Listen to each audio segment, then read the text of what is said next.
त्या मिसेसनी धूप लावला इथे. हा. मग धूप लावल्यानंतर आमच्या घरात सगळं ते धूर जायला लागला. तर मी काय म्हटलं, आमच्या घरात लहान बाळ आहे आणि मला पण त्रास आहे आणि तुम्ही दररोज धूप लावताय आणि काय असेल ते तुमच्या घरात लावा, असं बोलले मी. मग बोलल्यानंतर मग ती दोघं नवरा बायको भांडायला आली मग आमच्याबरोबर. तर माझी सून पण बोलली, तुम्ही काय तुमचं असेल तर घरात लावा ना धूप, अशी माझी सून बोलली. मग बोलल्यानंतर ती भांडायला आले दोघं जण. हां, तुम्ही मराठी लोक आहे, तुम्ही घाण खाताय, इथे मच्छी मटण खाताय, इथं बाहेर डब्बा रखताय, असं बोलायला लागले, शिव्या घालायला लागले मला.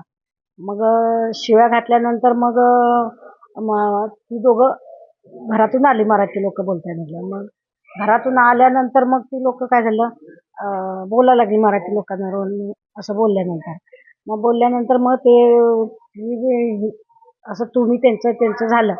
मग झाल्यानंतर ती घरात गेले, आम्ही घरात गेलो, आम्ही बी घरात गेलो, ती पण घरात गेली.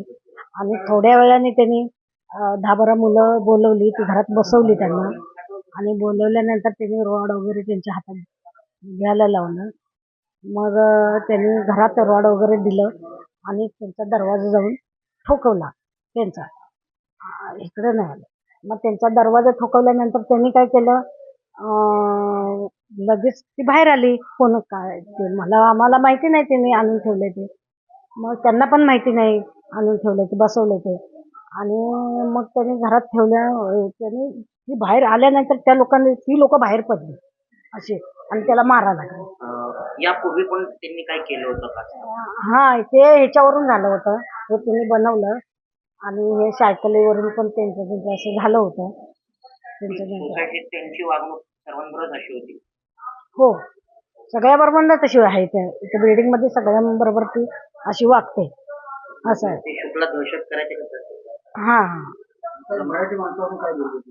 तेच मच्छी मटण खाताय तुम्ही, तुम्ही इथे डब्बा रखताय घाण, असं बोलले.